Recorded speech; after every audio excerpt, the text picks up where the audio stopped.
स्थित अशोक की डाक। सम्राट अशोक का संदेश तो इस स्तंभ पर अंकित है ही। गुप्त काल के शक्तिशाली राजा समुद्रगुप्त का प्रयाग प्रशस्ति अभिलेख भी इसी स्तंभ पर खुदा है। 16वीं शताब्दी के अंत में सम्राट अशोक का ये स्तंभ उस किले का हिस्सा बन गया जिस किले का निर्माण संगम के किनारे मुगल बादशाह अकबर ने करवाया था। बुद्धं शरणं गच्छामि, धम्मं शरणं गच्छामि, संघं शरणं गच्छामि।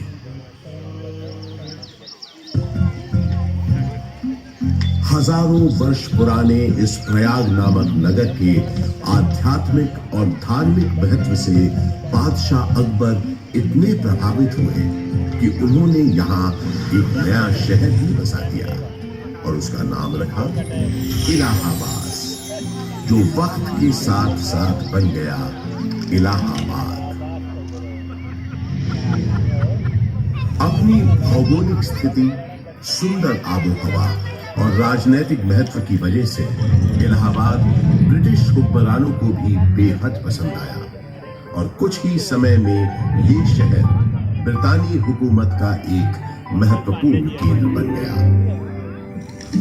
इलाहाबाद हाई कोर्ट इसका एक जीवंत उदाहरण है। देश के 4 उच्च न्यायालयों में से तो एक ये है ही।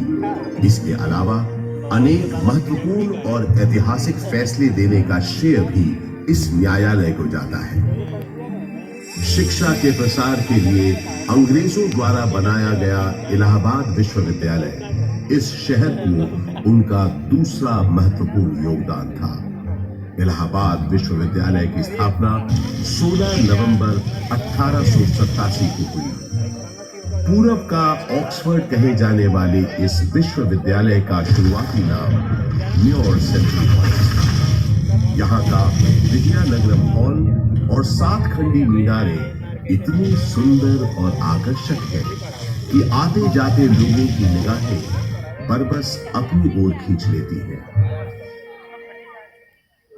20वीं सदी की शुरुआत से ही इलाहाबाद हिंदी साहित्य का एक बहुत बड़ा केंद्र बनकर उभरा। ऐसी ही कुछ प्रसिद्ध शख्सियतों के नाम एकाएक तब याद आते हैं जब इस शहर से जुड़े साहित्यकारों की बात होती है, जैसे हास्य व्यंग के मशहूर शायर अकबर इलाहाबादी साहब, फिराक गोरखपुरी जो उर्दू के जाने माने शायर तो थे ही, अंग्रेजी भाषा के भी प्रकांड पंडित थे, महादेवी वर्मा हिंदी की सशक्त कवियत्री जो आधुनिक मीरा के नाम से भी जानी गई, सुमित्रा नंदन पंत हिंदी साहित्य के छायावादी युग के महत्वपूर्ण स्तंभ, मधुशाला के लेखक और हिंदी साहित्य के पुरोधा कवियों में से एक हरिवंश राय बच्चन और अपने नाम ही के अनुरूप हिंदी भाषा के निराले कवि सूर्यकांत त्रिपाठी निराला, जिनकी ये कविता तो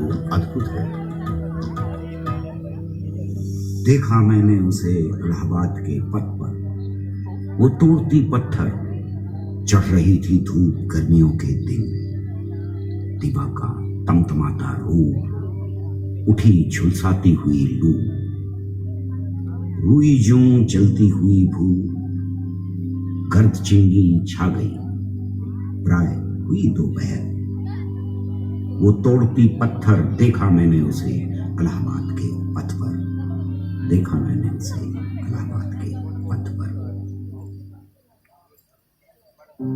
कला और साहित्य के साथ साथ राजनीति का भी खास गढ़ रहा है प्रयागराज। स्वतंत्रता संग्राम के अनेक शूरवीरों और गणमान्य व्यक्तियों का नाता इस शहर से रहा है, जैसे पंडित मोतीलाल नेहरू, राजश्री पुरुषोत्तम दास टंडन, महामना मदन मोहन मालवीय आदि। स्वतंत्र भारत के पहले प्रधानमंत्री पंडित जवाहरलाल नेहरू का जन्म इसी शहर में हुआ था।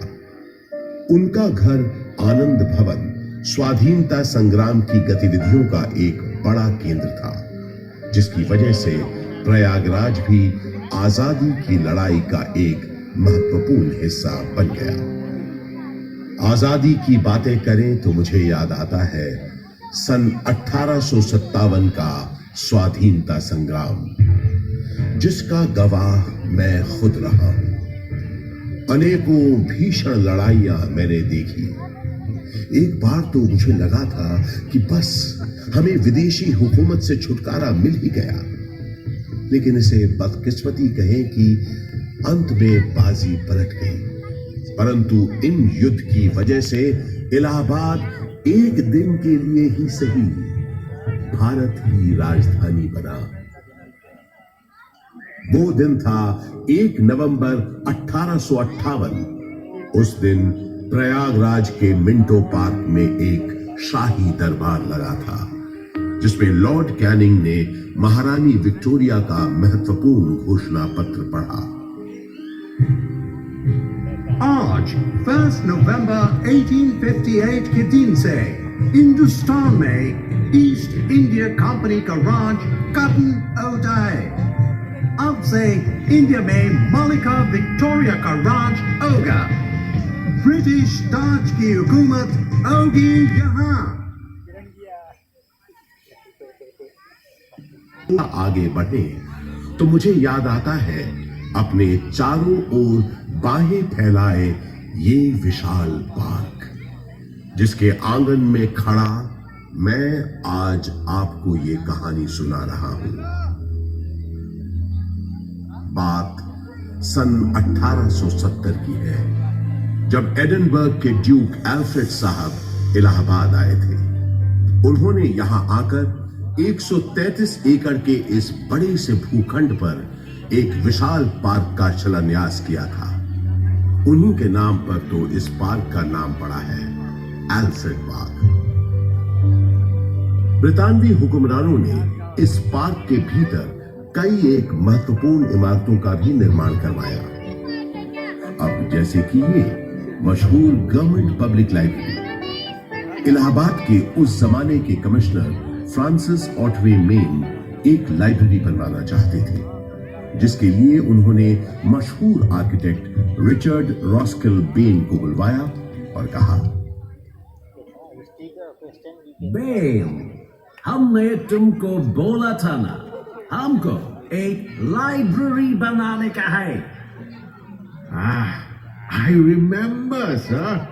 आपने बताया था आपका डियर फ्रेंड और इलाहाबाद का एक्स कमिश्नर मिस्टर कटबर्ट बेंसले थॉर्नहिल का मेमोरी में आपको एक लाइब्रेरी बनवाना है, राइट?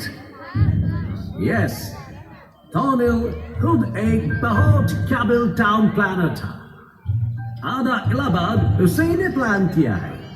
ये लाइब्रेरी उसकी मेमोरी को बिफिटिंग ट्रिब्यूट होना चाहिए। ओह, आप बिल्कुल बेफिक्र रहें सर। मेरा दिमाग में स्कॉटिश बैरोनियल रिवाइवल स्टाइल की एक ब्यूटीफुल बिल्डिंग का प्लान है, जो एकदम परफेक्ट होगा ट्रिब्यूट देने के लिए।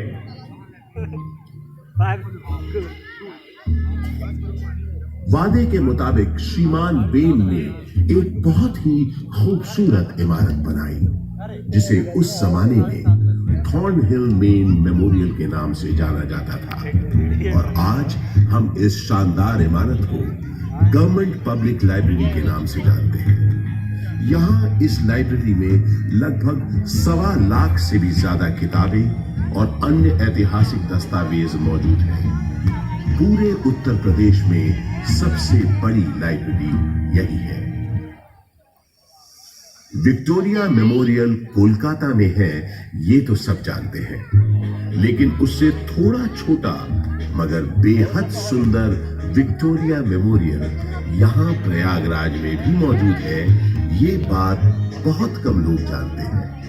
इसी पार्क के अंदर महारानी विक्टोरिया की याद में बनी सफेद संगमरमर की इस न्यू गोथिक शैली की छतरी या कैनोपी का निर्माण सन 1905 में हुआ था, और इसी कैनोपी में उनकी 7.5 फुट ऊंची मूर्ति का अनावरण अगले साल 1906 में हुआ। आजकल वो मूर्ति लखनऊ म्यूजियम में रखी है। इसी विक्टोरिया मेमोरियल के बगल में अंग्रेजों ने एक बैंड स्टैंड भी बनवाया। उस जमाने में ब्रिटिश सरकार के ज्यादातर जलसे और दावतें इसी पार्क में हुआ करती थी। उन कार्यक्रमों के दौरान यहां पुलिस बैंड बजाने का रिवाज था। इस संगीत का आनंद अंग्रेजों के साथ साथ कुछ रईस और रसूखदार इलाहाबादी भी लेते थे। ऐसा माना जाता है कि ये बैंड स्टैंड अंग्रेजों को एक बंगाली सज्जन बाबू नीलकमल मित्रा ने भेंट किया था।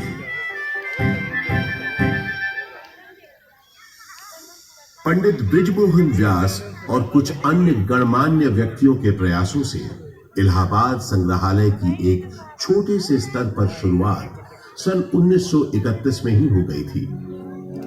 एल्फ्रेड पार्क में म्यूजियम के वर्तमान भवन का शिलान्यास पंडित नेहरू ने 14 दिसंबर 1947 को किया और भारतवर्ष के 4 राष्ट्रीय संग्रहालयों में से एक इलाहाबाद म्यूजियम सन 1954 में आम जनता के लिए खोल दिया गया। यहाँ पुरातन शिल्पकृतियां, प्राचीन पाषाण प्रतिमाएं, कांसे की दुर्लभ वस्तुओं और पांडुलिपियों के अलावा 75,000 से अधिक कलाकृतियों का एक विशिष्ट संग्रह है। वास्तुकला के इन धरोहरों और अद्वितीय संग्रहालय के अलावा ये पार्क एक ऐसे स्वतंत्रता सेनानी के नाम के साथ भी जुड़ा है जो कभी फिरंगियों के हाथ न आया और हमेशा आजाद ही रहा।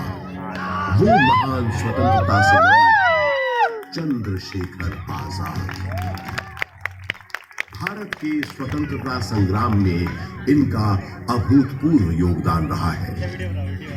मशहूर क्रांतिकारी दल हिंदुस्तान रिपब्लिक एसोसिएशन को हिंदुस्तान सोशलिस्ट रिपब्लिक एसोसिएशन के नाम से न सिर्फ उन्होंने पुनर्गठित किया बल्कि भगत सिंह, रामप्रसाद बिस्मिल, अशफाक उल्लाह खान जैसे अनेक क्रांतिकारियों को उसमें शामिल भी किया। सन 1931 में चंद्रशेखर आजाद एक खुफिया और बेहद महत्वपूर्ण काम के लिए इलाहाबाद आए और 27 फरवरी के दिन उन्होंने अपनी पार्टी के एक सदस्य सुखदेव राज से इसी एल्फ्रेड पार्क में गुप्त मीटिंग की योजना बनाई। किसी भेदिए ने यह सूचना British police officer mister not power को दे दी। Hello, CID in charge, not Baba this side. DSP Thakur Vishweshwar Singh से बात कराओ। Urgent matter है। सलाम साहब, डीएसपी सिंह बोलता हूँ। Singh, 30 आर्म सिपाही लेकर एल्फ्रेड पार्क के पास मिलो फौरन। आपका मतलब कंपनी बात? Yes, कंपनी बाग। क्वेश्चंस पूछ के टाइम मत वेस्ट करो, जल्दी करो। इस गद्दारी से बेखबर आजाद कंपनी बाग पहुंच चुके थे और पार्क में छुपे हुए थे। सुखदेव राज भी इलाहाबाद में अपने छुपने के ठिकाने से निकलकर उनसे मिलने तयशुदा जगह पर पहुंच गए। आजाद कहीं दिख नहीं रहे थे। सुखदेव ने उन्हें ढूंढना शुरू किया और आखिर वो दोनों मिल गए। गुरुजी, गुरुजी, गुरुजी। सुखदेव, किसी ने तुम्हारा पीछा तो नहीं किया? आप निश्चिंत रहें गुरुजी, मैंने यहाँ आते वक्त पूरी सावधानी बरती है। शाबाश सुखदेव, शाबाश। मैंने तुम्हें यहाँ बहुत जरूरी मंत्रणा के लिए बुलाया है। जी बताइए। मैं चाहता हूं कि तुम और तुम्हारे 4-5 विश्वास पात्र साथी। आजाद और सुखदेव की बातचीत शुरू हुए ज्यादा देर नहीं हुई थी कि नॉट पावर 30 राइफलधारी सिपाहियों के साथ यहां पहुंच गया। Mr. Chandrasekhar Tiwari, you have been surrounded by police. तुम्हें पुलिस ने घेर लिया है। तुम आज यहाँ से बचकर नहीं जा पाओगे। Surrender yourself. सुखदेव, तुम निकलो फौरन। नहीं गुरुजी, मैं आपको अकेला छोड़कर नहीं जाऊंगा। बहस मत करो, जाओ, ये मेरा आदेश है। जाओ। पर आप, जब तक मेरे पास ये मेरी बमतुल बुखारा है, मेरा कोई बाल भी बाका नहीं कर सकता। अब जल्दी जाओ यहां से, और जब तक मेरा अगला संदेश न मिले तब तक चौकन्ने रहना, संभल कर रहना सुखदेव। अब जाओ यहां से, तब तक मैं इनको रोकता हूं। पल भर में लॉर्ड पावर ने आजाद पर गोलियां बरसानी शुरू कर दी। आजाद यहीं बगल में जामुन के पेड़ के पीछे छुपे पुलिस का मुकाबला कर रहे थे। जख्मी होने के बावजूद उस दिन उनकी गोलियों से लॉर्ड पावर और डीएसपी सिंह दोनों घायल हुए। आजाद के पास गिनती की गोलियां थी, जबकि पुलिस के पास न गोलियों की कमी थी न बंदूकों की। फिर भी आजाद उनसे अपने पास बची आखिरी गोली तक लोहा लेते रहे। आजाद ने प्रण लिया था कि वो हमेशा आजाद रहेंगे। उन्होंने अपना प्रण निभाया और वो हमेशा आजाद ही रहे। उन्होंने अपने पास बची आखिरी गोली से अपने प्राण न्योछावर कर अपनी प्यारी मातृभूमि के लिए आत्म बलिदान दे दिया।